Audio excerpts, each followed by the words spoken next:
Bahayanya terhadap agama Islam yang diakibatkan dari orang yang membela Islam dengan cara yang salah lebih bahaya daripada orang yang memusuhi Islam sekalian terang. Tapi kalau kelihatan membela Islam dengan cara yang la bi tariqih, dengan cara yang tidak syar'i, lebih bahaya daripada orang sekalian memusuhi Islam.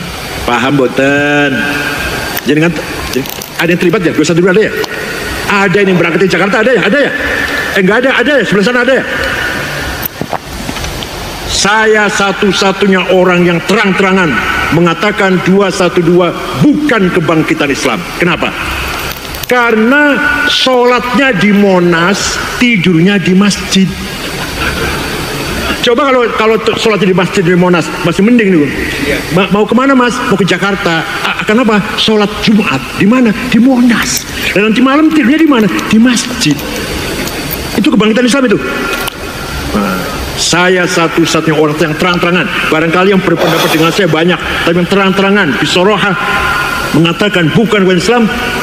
Insya Allah hanya saya yang waktu itu mengatakan demikian. What?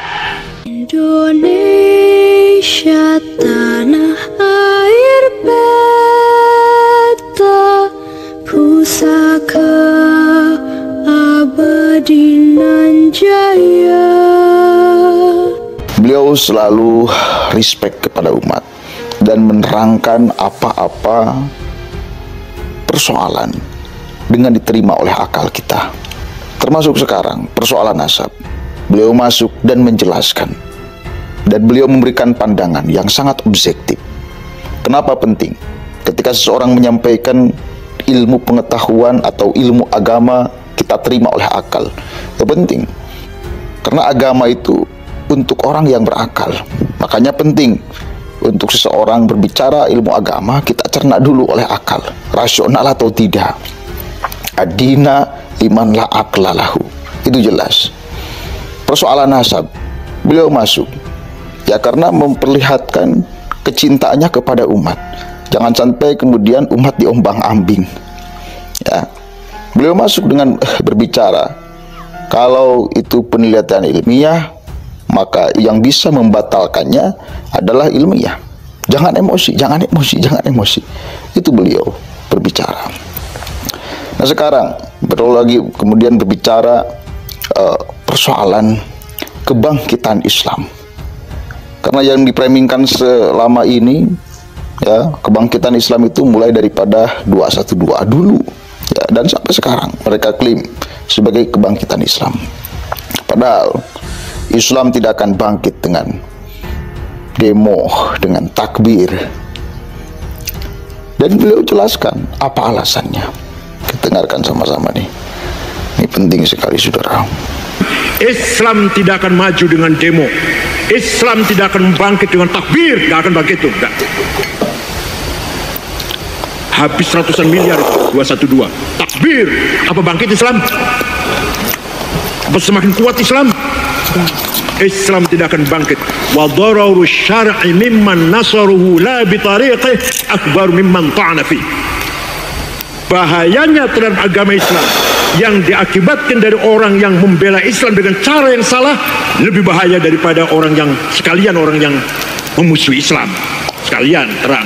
Tapi kalau kelihatan membela Islam dengan cara yang la bi tariqih, dengan cara yang tidak syar'i, lebih bahaya daripada orang sekalian memusuhi Islam.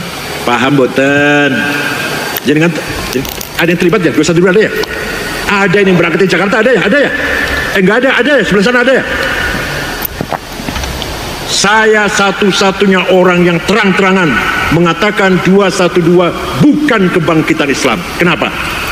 Karena sholatnya di Monas, tidurnya di masjid. Coba kalau sholatnya di masjid di Monas masih mending nih. Mau kemana mas? Mau ke Jakarta.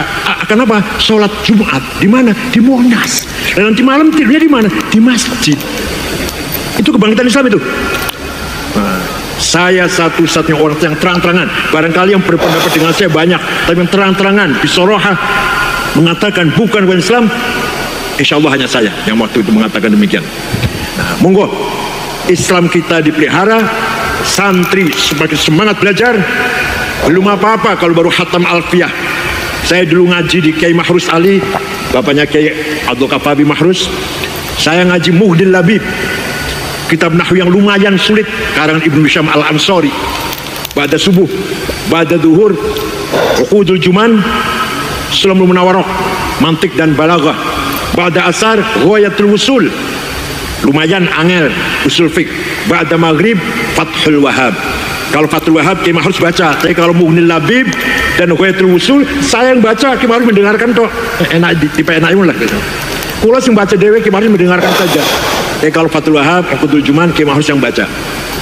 Oleh karena itu santri-santri Ploso harus selalu menambah ilmu. Tidak boleh merasa cukup dengan apa yang telah dihasilkan sementara sekarang. Hatam Alfiyah, Hatam Fathul Mu'in belum cukup. Ngerti nggih? Untuk bekal kembali ke masyarakat belum cukup. Di era globalisasi ini akan terjadi, bahkan sudah terjadi, class civilization, benturan budaya. Panjenengan bangga dengan pesantren, anak panjenengan belum tentu. Kita semua bangga dengan Fathul Mu'in, cekelan Fathul Mu'in, anak cucu kita belum tentu. Kita bangga salaman dengan kiai, barokah salaman karo kiai, anak cucu kita belum tentu. Ini namanya sedang terjadi benturan peradaban, sira' bainal hadarat. Apa namanya? Benturan peradaban. Oke, jelas apa yang beliau sampaikan? Bagaimana menurut kalian? Rasional gak?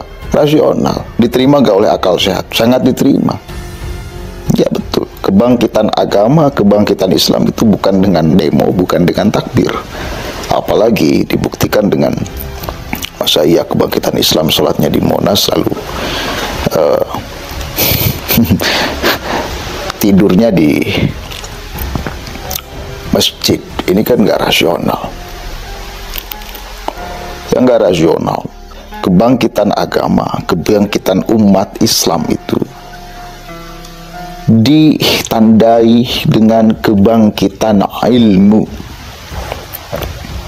dari dulu. Ya, melahirkan tokoh-tokoh besar, Imam Ghazali, Ibnu Rus, segala macam, Imam Syafi'i, Imam Hanafi, Imam Hambali. Itu kebangkitan Islam. Apa cirinya? Ilmu. Beliau-beliau semua, mereka semua mengagungkan ilmu.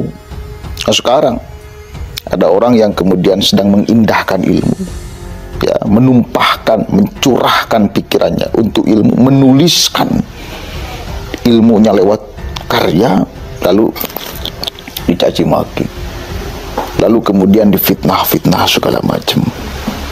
Ini bukan kebangkitan umat, kebangkitan Islam. Ini kemunduran namanya. Orang yang lebih mengunggulkan nasab daripada ilmu itu kemunduran, bukan kebangkitan. Kebangkitan itu mesti menghargai, menghormati, bahkan semua orang berkarya. Semua umat Islam berkarya. Ilmu karyanya. Lahirkan pemikiran-pemikiran. Begitu. Makanya saya sampai detik ini sangat tadim kepada beliau. Jadi ketadiman saya bukan karena beliau ketua umum, tetapi karena ilmu yang beliau miliki. Sudah tidak bisa diragukan. Semua orang mengakui kepandaian, kecerdasan, ilmu.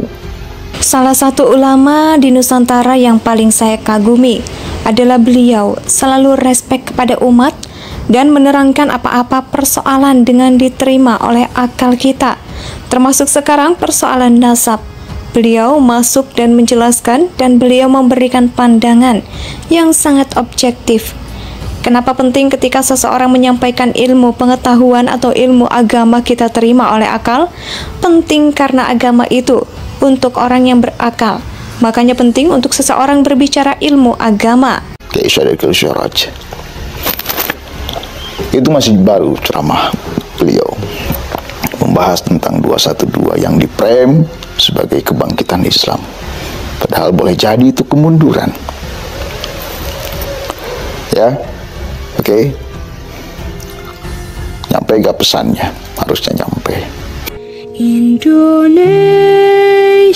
sejak dulu kala tetap dipuja-puja bangsa.